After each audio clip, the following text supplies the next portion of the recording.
호르무즈 봉쇄로 전 세계가 석유 때문에 난리가 났습니다. 인도 주유소에서는 휘발유를 사려는 사람들이 몰리고 패싸움까지 벌어졌고요. 산유국인 미국에서 휘발유 값이 리터당 3,000원을 넘었습니다. 국회 유전을 가진 영국에서도 주유소가 휴업을 했는데요. 그런데 이 와중에 이상한 일이 벌어지고 있습니다. 중동에서는 한국을 최우선 협력국이라고 말하고 미국에서도 항공유 주는데 문제는 없냐면서 한국 상황을 재차 확인을 합니다. 석유 한 방울 나지 않는 대한민국에서 기름 문제에서 가장 중요한 나라가 됐다니 어떻게 이런 일이 가능한 걸까요? 월드과 곽정아입니다.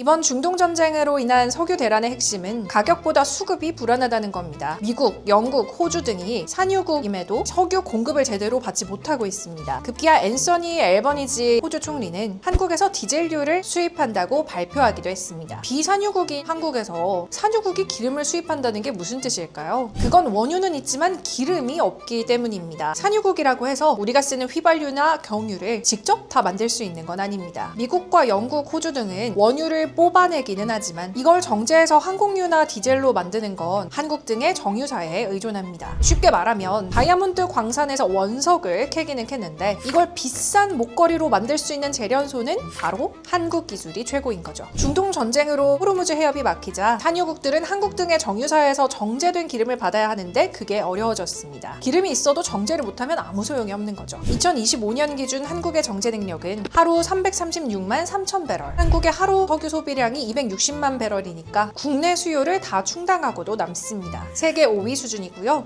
일본보다도 높은 정제 능력을 갖췄습니다. 그렇다면 기름도 안 나는 한국의 정제 능력이 이렇게 좋은 이유는 무엇일까요?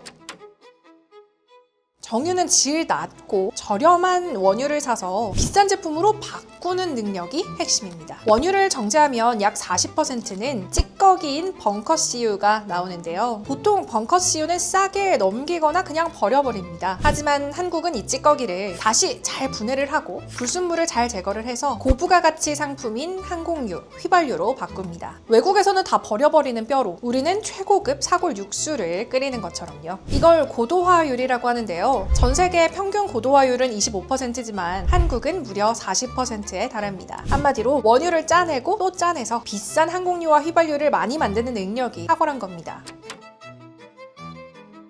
한국산 휘발유와 경유는 세계에서 가장 깨끗하고 품질이 좋은 걸로 정평이 나 있습니다. 덕분에 한국은 원유를 들여와서 제품으로 되팔아서 회수하는 비율이 60% 세계 최고입니다. 지난해 684억 달러치 원유를 수입해서 정제를 한 뒤에 407억 달러를 수출했습니다. 반도체, 자동차, 철강에 이어서 수출 효자 상품 4위입니다. 한마디로 기름 한 방울 나지 않지만 전 세계에서 기름을 가장 잘 정제해서 비싸게 되파는 나라인 거죠. 실제 SK에너지의 석유 사업 수출 비중은 2021년 39%에서 2022년 50%로 확대된 후 줄곧 절반 이상을 수출하고 있습니다. 지난해 수출액도 약 20조 가량 됩니다. 특히 주목할 건 항공유입니다. 한국이 수출 1위로 전 세계 시장의 30%를 장악하고 있습니다. 미국은 70% 넘게 한국에서 수입하고요. 만약에 한국산 항공유 수출이 막힌다면 전 세계 비행기의 3분의 1이 못 들 판인 거죠. 항공유? 항공유가 그렇게 만들기 어려워? 하실 수도 있는데요. 항공유의 경우에 일반적인 연료를 쓰면 하늘에서 얼거나 기포가 생겨서 엔진이 멈출 수 있습니다. 그래서 영하 47도에서도 얼지 않아야 하는 등 아주 까다로운 규격이 있어서 이게 만들기가 쉽지가 않습니다. 만약 이 조건을 못 맞추게 되면 비행 도중에 엔진이 멈출 수도 있어서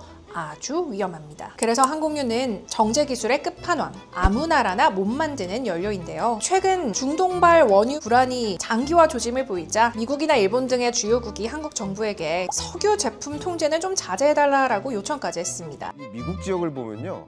이 동부 지역에서 이 나름 정제 시설이 있고요. 서부 지역에는 아예 없어요. 근데 유류 파이프관으로 이 항공유를 이송시키면 그거보다는 우리나라에서 직접 유조선으로 수출하는 게 훨씬 저렴합니다. 물류비가.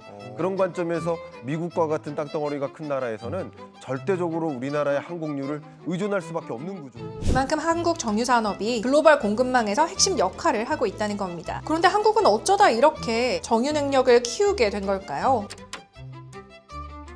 1973년 1차 오일 쇼크. 여기에 답이 있습니다. 그때 당시 기억나시나요? 당시 유가가 4배 넘게 순식간에 치솟았습니다. 당시 한국은 먹을 것도 부족하던 시절. 기름을 남에게 의존하면 대한민국이 언제든지 멈출 수 있다는 걸 뼈저리게 깨달은 겁니다. 그래서 원유도, 인력도, 기술도 없는 나라 한국은 색다른 선택을 했습니다. 기름이 없으면 그 기름을 캐는 대신 기름을 가장 잘 가공하는 나라가 되자 결심한 겁니다. 당시 울산에 거대한 정유 공장들이 세워졌습니다. 외국에서는 무리한 투자 아니냐라는 비아냥까지 들었습니다. 그런데도 한국은 멈추지 않았습니다. SK 이노베이션 등 정유 4사는 지난 20년간 34조 원을 쏟아부어서 정제 설비를 갖추고 오일 쇼크가 올 때마다 이를 멈추지 않고 오히려 증설을 했습니다.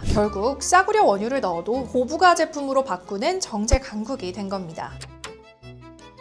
산유국은 아니지만 전 세계가 석유 수급에 어려움을 겪을 때 한국만은 안정적인 공급이 이루어진 것도 정유 산업의 경쟁력 덕분이었습니다. 오피넷에 따르면 한국의 휘발유 세정 공급가는 960.1원으로 일본, 캐나다, 뉴질랜드보다 크게 낮았습니다. 합리적이고 안정적으로 석유를 공급하는 건 우리나라의 산업 경쟁력 유지에도 큰 도움이 됩니다. 하지만 정유 산업의 미래가 밝은 것만은 아닙니다. 정유 산업 자체가 대규모의 장치 산업이어서 대규모 투자가 지속적으로 이루어져야 하는 데다 원유 가격 변동 등 외부 변수에 큰 영향을 받기 때문입니다. 실제 2007년부터 2024년까지 국내 정유 4사의 정유 부문 평균 이익률은 1.7%에 그쳤습니다. 제조업의 평균 영업이익률 6.5%보다도 낮은 겁니다. 그러다 보니 정유사들은 단순 석유를 넘어서 에너지원 다각화를 통한 포트폴리오 확대를 추진하고 있습니다. 대표적인 기업이 SK 이노베이션입니다. 호주 바로사 가스전에 지분을 투자해서 14년 만인 지난 2월 LNG를 들여왔고 향후 20년간 연간 130만 톤의 LNG를 국내에 공급하게 됩니다. 미국 오클라호마 우드퍼드 가스전과 휴스턴 LNG 터미널 등을 통해서 안정적인 LNG 공급 기반도 다졌습니다. 미래에너지인 배터리에도 대규모로 투자를 해서 AI 데이터 센터와 ESS용 배터리 개발 생산도 추진하며 에너지 포트폴리오를 석유 외의 산업으로도 넓히고 있습니다. 에너지 위기의 핵심은 가격이 아닙니다. 공급이 끊기느냐 아니냐인데요. 그 공급을 지탱하는 힘은 막대한 투자와 낮은 수익성 속에서 오랜 시간 버텨온 정유산업 등인데요. 그래서 지금 에너지 안보 측면에서 정부의 지원이 필요하다는 지적도 나옵니다. 중동산 위주의 원유 의존도를 낮추려면 정제 설비의 개조 그리고 투자가 필요한데요. 여기에 투입되는 비용을 지원해주고 또 관련 세제 혜택 등이 이루어져야 한국의 원유 수급 다각화가 빠르게 이루어질 수 있다고 합니다. 이렇게 해야 국가의 기반을 지키는 우리 기업의 경쟁력이